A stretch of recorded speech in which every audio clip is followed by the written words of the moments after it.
Welcome to the Karen Kenney Show. Hey, you guys, welcome to the Karen Kenney Show. I'm super duper excited to be here today. And I'm going to share with you, if you listened to last week's episode, why am I whispering like I'm telling you a secret? But if you listen to last week's episode, I shared a little tool with you that I found wicked helpful. And I started thinking, I was on my walk today and I went out for a walk with my sweetie and with Bunchy and Scoots Magoots. And I started just thinking about how sometimes we have to take like smaller steps to kind of get where we're going, right? Because the way that they were walking, whatever, it's just the way my brain works. But I started thinking about this and I started thinking about that quote by Lao Tzu that says, "A journey of 1,000 miles begins with the first step," right? A journey of 1,000 miles begins with the first step. And all of a sudden, I always say STOTJ, spiritual team on the job, my brain started making some connections about that quote. So we went from basically walking dogs to that quote to a story I want to share with you to kind of illustrate my point today. So I think I'm calling this sucker Break It Down. And what I really mean about that is breaking things down into smaller steps. And that will lead to victory. That will lead to change. That will lead to new habits. So I'm going to explain it to you in a couple of different stories. And then I'm going to share a little bit about, again, a tool that I love to use. And that's my big thing is I always say, like on this show, like I think to myself this, if I were to die tomorrow, right? If I were to knock on wood, God willing, I'm still here. But if I were to die tomorrow, hopefully I will have used this show, this podcast, to share things that people actually find helpful and can find valuable and to their own life and applicable to their lives, their businesses, their relationships, to themselves, right? And so I was just like, yeah, I'm going to go on a little sharing spree of like some tools that I have found wicked helpful. And this is also what I do in the Nest. And I will say this. So the Nest is my spiritual mentoring program, my group and community. And it's fantastic. And I have so many beautiful people in there. But one of the things that I do really well is I'm going to give myself a little pat on the back is because I have been doing this work for a wicked long time. I have curated so many fantastic tools, exercises, practices, and resources. And that's what I always say. One of the great things that a mentor does, just one of these things, is that we save you time, energy, and money because a lot of times we've gone first. So now it's like when you come into the Nest, right? I share so many resources and tools and practices and stuff. So I curate these things that save you time. So then you just get to try them. You know what I mean? You get to decide for yourself. I always say, don't take my word for it. Get some firsthand experience and decide for yourself. But this is one of those tools that I found to be wicked helpful. So I want to share it with you. And so I'm going to start by telling you a little story, and then I'll share with you the philosophy of which I'm speaking, this tool that I use. So here I am, 55. I'm about to turn 56 in like a week and a half, 2 weeks. 10-4, good buddy. My birthday's on October 4th. Oh my God. So here I am in the throes of like menopause, right? And so I take HRT hormones, which have saved my ass, right? And so but I know everybody's different. This is not a medical program. I'm not telling anybody to take them or not take them. I'm just saying what has worked for me. So thank God for those little those little pills. And I'm not a big fan of like taking meds, right? Knock on wood, I'm wicked healthy, whatever. But I experienced life in menopause without hormone replacement therapy. And let me tell you, so not fucking soothing. So that's just me. I'm telling you it works for me. But here's the thing. The way that I get my little estrogen pills is that they're one little tiny, and they're small. They're these little teeny tiny pills. But I take a pill, like I split a pill and I take half in the morning and then half at night, right? And here's the thing. I'm looking at these things, and because I like to lay out like my pills for the week so I don't forget to take them or whatever, I feel like when you think about like seniors who like take meds or whatever, and they have the little pill boxes like Sunday, Monday, Tuesday, Wednesday, Thursday, Friday, Saturday. I have a little pill box. It's so cute. So I fill it up. Like I fill it up every week. So I'm looking at these fucking pills and I'm like, oh my God, there's 90 of them. And I have to split these in half. And yeah, I could do it each day when I take the pill out and I could split it and do the whole thing. But I'm the kind of person like I like to prep. I like to be prepared. I want shit to be ready when I want it and need it, right? Like that's my personality. So I'm standing in my bathroom and I'm looking at this little pill bottle, this container, and I'm like, oh my God, I have to do this 90 times. Now here's where the tool comes in. Okay. So there's a philosophy. It's an ancient philosophy, and it's called Kaizen. It's Kaizen. Okay. And it's basically the philosophy of continuous improvement. But the way that they do continuous improvement is by taking really small steps. This is just introducing this concept to you, right? So this is how I applied it. Okay. Now we'll talk more about Kaizen in a minute, but just so you understand where I'm coming from. So I'm looking at these 90 pills and I'm like, oh my God, I'm not using the pill cutter. We have a pill cutter for the dogs, like when they get a little med, if they get something they have to take for like pain med or something happens or whatever, right? But I'm like, I am not sitting here. That pain chopper is like a pain in the ass for these 90 small pills. And I'm like, okay, I'm just going to snap them in half on the corner of the sink, like whatever. But when I dump out the bottle and I look at all 90, I immediately start to feel overwhelmed. And I start to hear in my head this voice. It's like, this is going to take so long. I don't feel like doing this right now. I'm gonna have to stand here and do 90 of the chatter, right? The whiny, that whiny part. I still haven't named that part of myself, that whiny part of myself. I was just like, oh my God, I don't want to do this. So immediately, thank you, Jesus. Thank you for the part of my brain, for that part of me that loves to problem solve. Okay. I love that part of me she's like the little librarian with her little glasses and her hair up in a bun. And she's like, got this. I've got this. I've got a solution.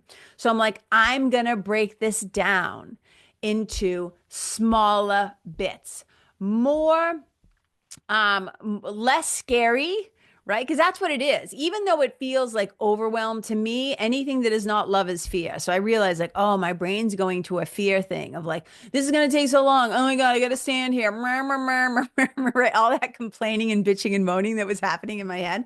And I'm like, fine, let's just break it down. And I start to make a deal with myself. And the deal sounds something like this.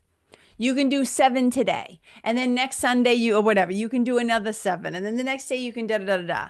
But then there's another part of me that loves to just get shit done on the spot. Like, let's go. So I'm like, okay, I'll make a deal with myself. So this is what I did. I take the 90 pills and I break them down. Now, this sounds extreme. Some of you are going to be laughing, but I'm just breaking down how my brain works and how I take ancient philosophy, ancient spiritual principles, ancient things, and I apply them practically to my daily life. I'm just showing you. So in Kaizen, we're basically taking tiny, small, little steps. And remember, Lao Tzu said, a journey of 1,000 miles begins with the first step. So I'm like, what's the first step here? I'm like, okay, well, 90 freaks me out. I like the idea of doing 7, right? Once a week. But then I'm like, nah, I just want this done. I don't want to have to come back and do this. So I'm like, I'm going to trick my brain. I'm going to help my brain be less scared. I don't like to use the word trick, but it is like it's a way to kind of like tiptoe past the fear. I'm like, I'm going to break this down. So I make 9 rows of 10 and I make a deal with myself. And I said, you only have to do the first 10.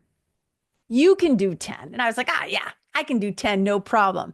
And I start sliding the pills over and it's like snap, snap, snap, snap, snap, boom, 10's done like that. Now, remember, I made a deal and I think to myself, well, you can stop right now. You don't have to do any more than this. You did your 10. And I thought to myself, but that went fast. I'll do 10 more. And it's so satisfying taking those pills. Maybe I'm just a total weirdo, but it's so satisfying. I'm like, okay, I did that small little step. I did 10. Boom. Now, Kaizen would even say, all you have to do is 1, right? That would have been true Kaizen, right? Just like snap 1. I just did 1. I did enough for today. I did what I needed to do today. But I could handle a little bit more of a challenge. So I said, I'm going to do 10. And then I did 10. And then I was like, I can do another 10. And then I do another 10 and I do 20. And I see that pile, right? Those rows, instead of 9 rows, now I got 7 rows. And I start to get a little excitement. I start to get a little momentum. And I'm like, I did 20. I could do 30. Before you know it, okay? Before you know it, I do 30.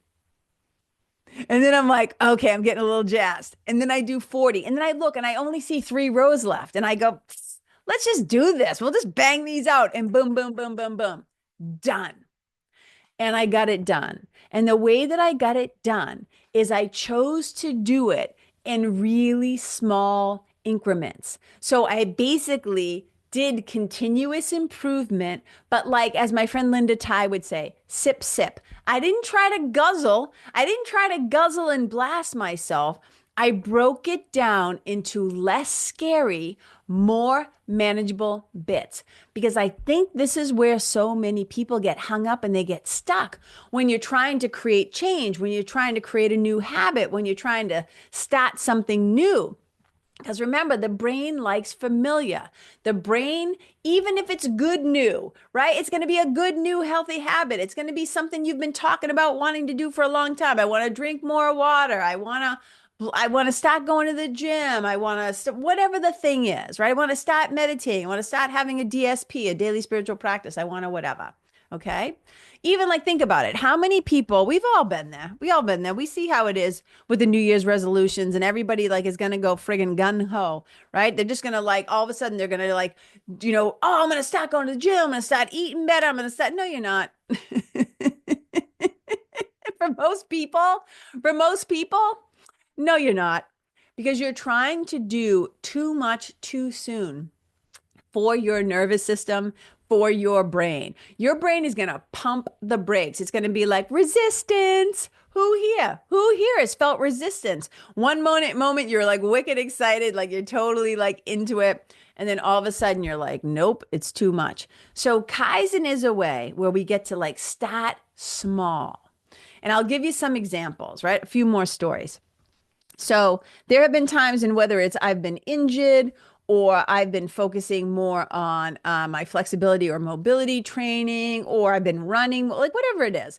But there are times when my strength training program, has shifted back to being a little bit less than I would normally like. So when I decide like, oh, I'm going to start training again, I'm going to start lifting again more consistently, or whatever the thing is, I'm going back to the gym, whatever the thing is, I know well enough now at my age that if I were to just go back to the gym and on day one, start lifting heavy, start doing some crazy like, and I actually, that's not true. I mean, I think because I have the kind of brain that I have, I'm really good at being able to discipline myself. And when I say I'm going to do a thing, I do the thing. So in this example, maybe not as good, but I could apply this to writing then. And maybe I'll use both those examples. But let's just say you're the kind of person that the thought of going back to the gym and all of a sudden doing like bodybuilding splits, where you're doing like 3, 4, 5 exercises per muscle, and you're in the gym for like an hour and 15 or an hour and a half, and you're just like, it's too much. You're not going to do it. But if you were to say to yourself, and this is a very Kaizen approach, all I have to do right now is drive to the gym.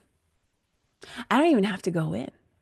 All I have to do is drive, go into the parking lot, and be here. And like then I can leave, right? And that might sound crazy to you. But what you're going to slowly do is you're going to start to break down the resistance to driving to the gym. And then it might be like, I'm going to go in. And I'm going to go in and I'm going to walk on the treadmill for 5 minutes, or I'm going to go in and I'm going to do one exercise and I'm going to leave. And again, it might be like, what a total waste of time, but it's not, because what you're doing is you're slowly starting to train your brain. Oh, this is what we do now. We go to the gym. First, you might just park your car. Then you're going to walk into the building, right? And slowly. And then it's like, we're going to do one exercise, right? I know of some people who said you're going to go, but you can't even work out. All I want you to do for the first week is just go. But what happens is something magical. And I've used this, right? I've used this. I read a book called The Kaizen way back. I think the first one came out in like 2000. I think it's 2004. And then I read it, the new edition or whatever it was in 2014. I think a little paperback one came out called The Kaizen Way. I'll look here. I have the book over here. I'll find it and I'll look at the date, but it doesn't matter. Um, but I used to do this with my yoga students. So when I had a brick and mortar yoga studio and we would close for like, let's say Christmas and we'd be shut down for like 4 or 5 days, whatever it was. And people would be like, well, I want to practice at home. What should I do? And I would say, here's all I want you to do. Here's your yoga practice. I want you to keep your mat in a place where you can see it. That's number one. Can you do that? And they'd be like, yeah, I'll just leave it, leave it next to my bed, or I'll leave it right wherever I do yoga. But okay. I said, here's what I want you to do. Here's your practice. I want you to roll it out. Roll out your mat. Can you roll out your mat? And they'd say, yeah, I can roll out my mat. Like, don't talk to me like I'm an idiot, right? Can I roll out my mat? Yes. Okay. All I want you to do is stand on your mat. Stand on your mat. Maybe sit on your mat, whatever's more comfortable for you. Can you do that? And they'd be like, yeah. And they're like, then what? I'm like, nothing, just stand on your mat. Because I knew if I could just get them to agree to this very non-threatening practice of like, I'm just going to roll out the mat and stand on my mat.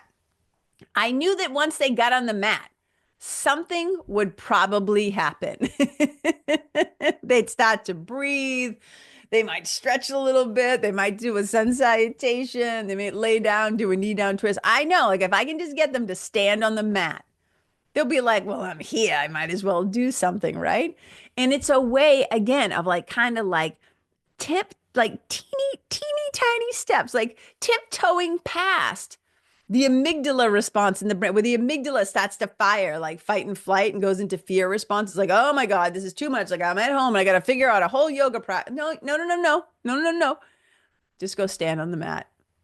Stand there and breathe for I don't know, stand there and breathe for 5 minutes. I don't know. Do a couple of stretches. I know you've been to enough yoga classes that you can think of like 2 or 3 things that feel good. Like, don't you love when we do this? Da, da, da. So this is what I'm saying.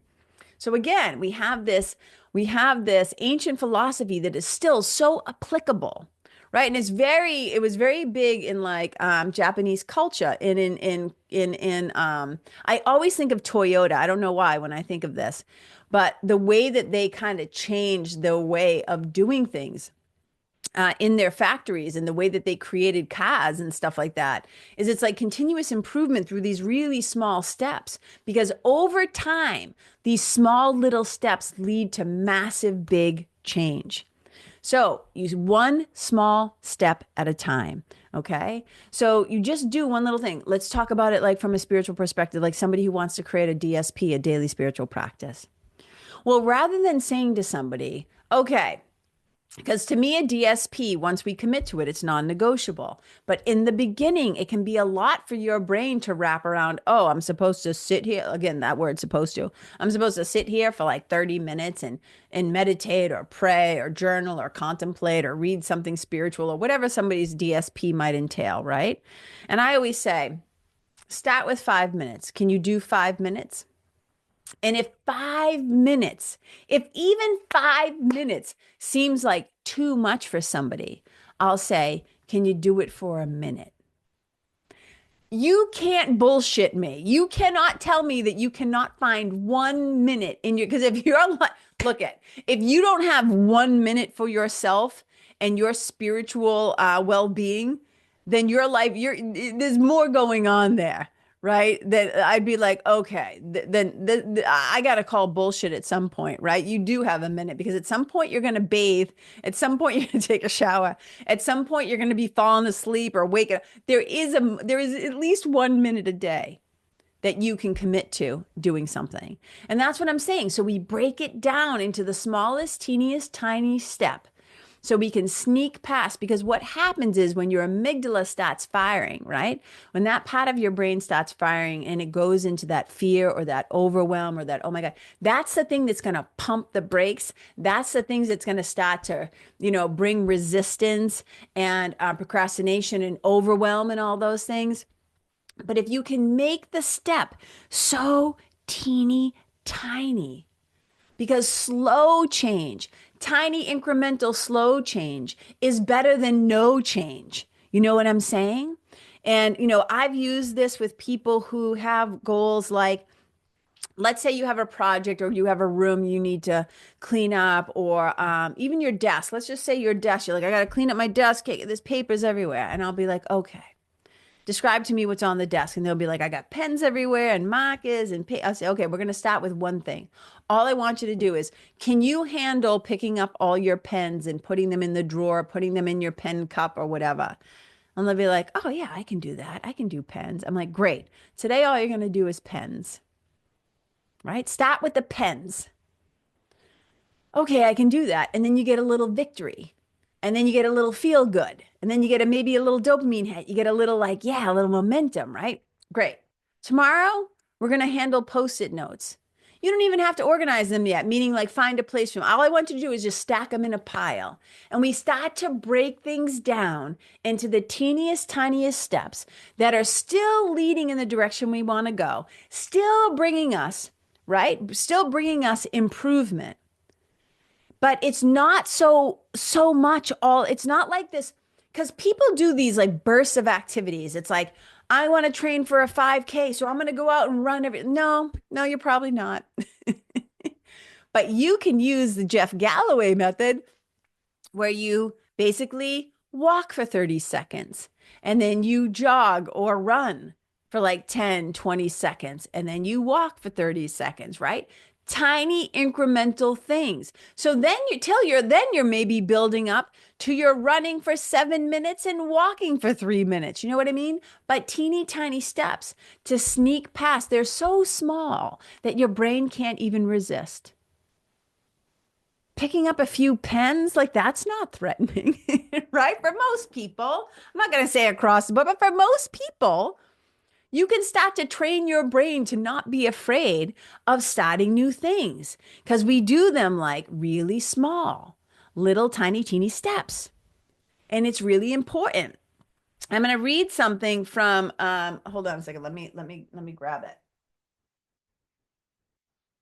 All right. So here's the little Kaizen Way book that I'm sharing with you about. And this is by a guy named Robert Maurer. Maurer. He's a PhD. It's called The Kaizen Way. One small step can change your life. Okay. So here's how he kind of looks at it. He says, so these are the words, large goal, and then there's an arrow, means it's leading to. Okay. Large goal leads to fear, leads to access to your cortex, the front of your brain, where creativity happens, problem solving happens, where shit gets done, right? So large goals often equal fear, which often equal access to your cortex being restricted, which often equals failure. Okay, so large goals often for a lot of people lead to failure. Okay, because again, the brain, you lose access to the creative and playful and imaginative and problem solving part of the front of your brain, the cortex. But small goals, right? Then there's an arrow, leads to bypassing your fear, which leads to your cortex, the front of your brain being engaged, which leads to success, which is so fantastic. And that's kind of like what I'm trying to say. You know, and what happens is you start to, and you, with me, like you heard in my story of like the pills, I started to get excited because I saw my pile getting smaller and smaller. And then I was like, oh, all of a sudden I switched from overwhelm into I've got this, I can do this, right? So for a lot of people, big goals can trigger fears. And so the little steps of Kaizen, he says, are a kind of a stealth solution to this quality of the brain where we can get around those fears.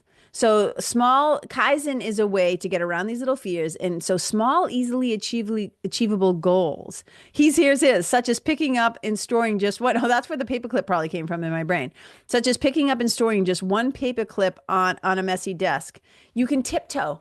He says, right past the amygdala. And that's what I'm talking about. It's just like you kind of like moonwalk, like burp, burp, burp, without your amygdala even suspecting. And what you're really doing is you're sneaking past, you're bypassing resistance.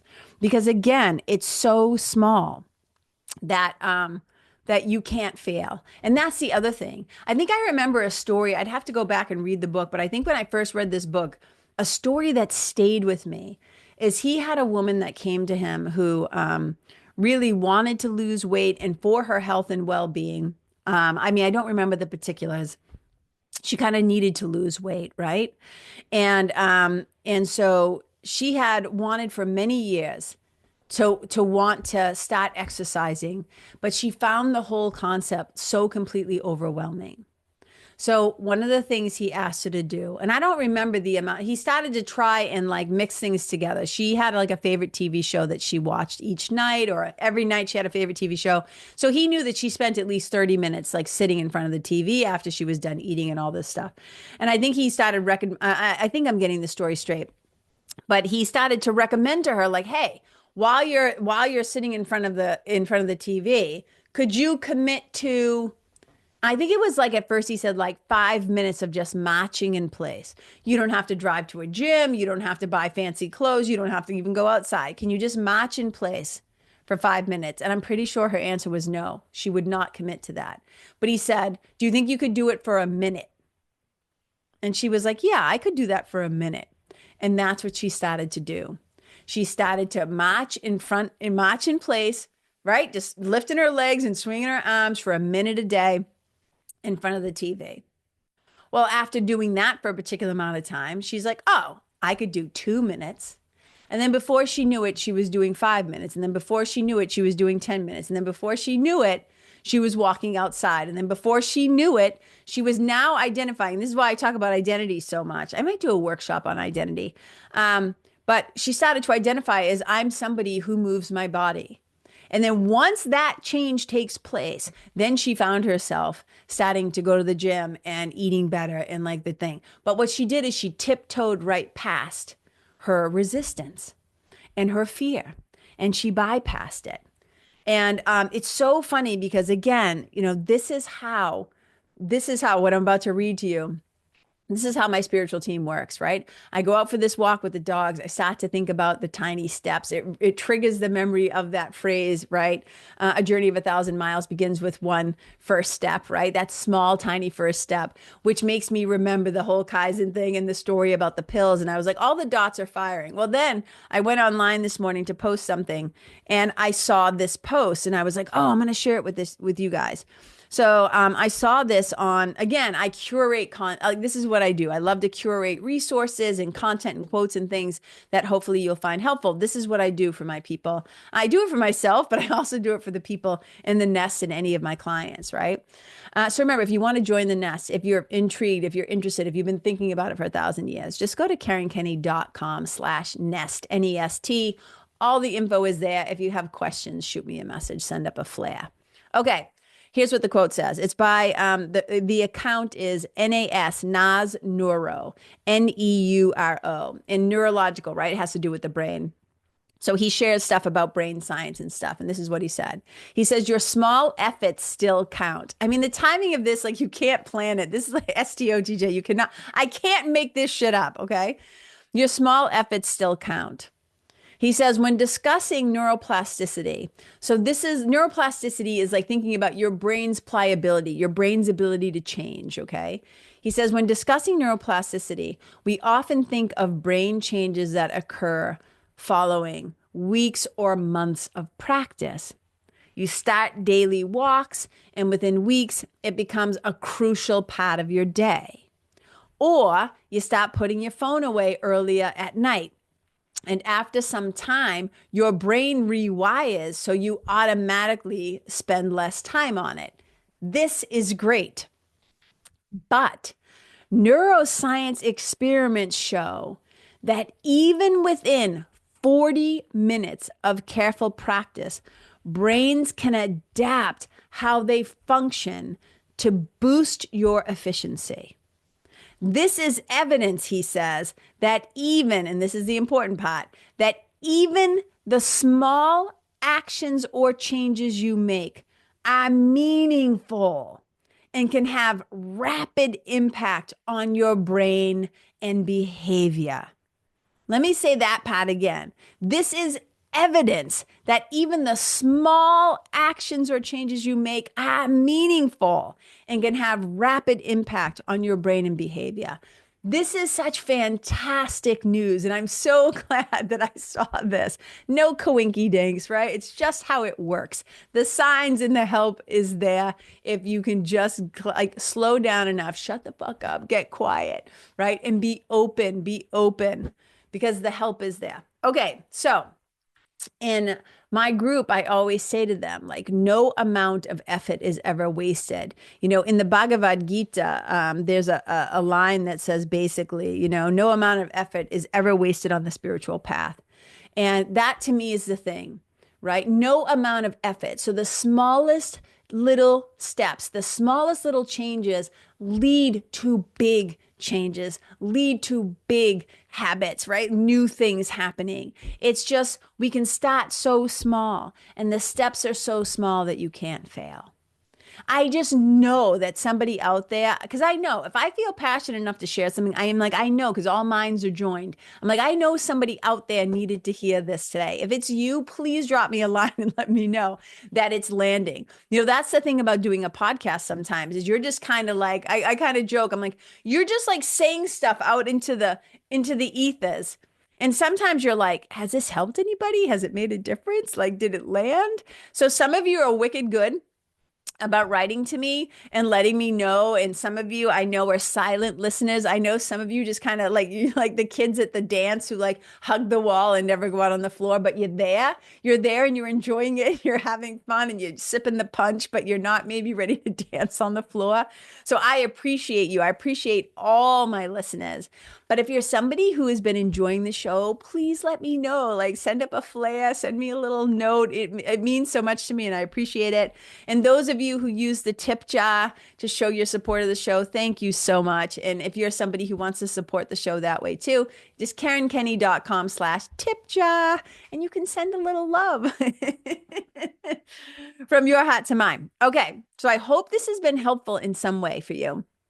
And if there's something that you've been wanting to accomplish, whether it's a big goal or whatever, because we know like the new year, I can't even believe it. The new year is going to be here before we know it. And everybody's going to start getting a little kooky about all their like big changes they want to make. But you can start today with the teeniest, tiniest little step. The teeniest, tiniest little step so that your brain does not start going like Danger Will Robinson. And it starts to like, oh, I can do this. And just know, you just break it down. Break it down into smaller chunks. Break it down into the littlest step, non-threatening step, right, to your amygdala that you can do. And these little things are all going to add up. And there was one more thing I wanted to share. Let's see. I know I highlighted it here. Let's see if I can. Okay, here's the thing. Small actions are at the heart of Kaizen. By taking steps so tiny that they seem trivial or even laughable, you'll sail calmly past obstacles that have defeated you before. How great is this? Slowly but painlessly, you'll cultivate an appetite for continued success and lay down a permanent new route to change. It's so powerful, you guys. So, thank you for tuning in. Thank you for listening. I hope you have a fantastic rest of your day, your night, your week, whenever you're listening. I appreciate you so much. And, one of the other goals always is that I love to connect with you. Like one of the ways that I think about this show is literally trying to spread more love in the world at a time when we need it more than ever, don't we? I mean, there have always been times in history where I think let me put it this way. There's been no time in history when we couldn't use more love, right?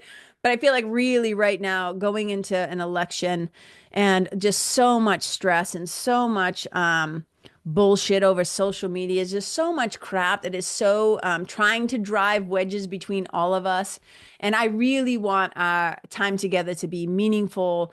And I don't mean valuable, like I'm creating value like that, but that it's valuable and we're not wasting time in that. You walk away from this. What have I been saying always at the end of every show? Right? Wherever you go, may you leave the people, the place, the animals, the environment better than how you found it. I've been saying this for years and years and years, right? Wherever you go, may you be a blessing. But also I want our time together that I'm also leaving you better than how you found it. So I hope you found this episode to be helpful and purposeful and meaningful. And that if this was the last time, like I said, if God forbid I dropped dead or something happened and I never did another show, that I actually left you with something that will make a difference in your life. So thank you for tuning in. I appreciate you so much. I love you. I'm sending you just so much, just a wish for so much happiness and health and ease and connection and a sense of knowing that you matter and that you being here makes a difference because it does. All right, you guys, wherever you go, I'm going to just say it one more time. Wherever you go, may you leave yourself and the people in the place and the animals in the environment better than how you found it. Wherever you go, may you in your energy, your quality of thoughts, words, and actions, may your presence be a blessing. Bye.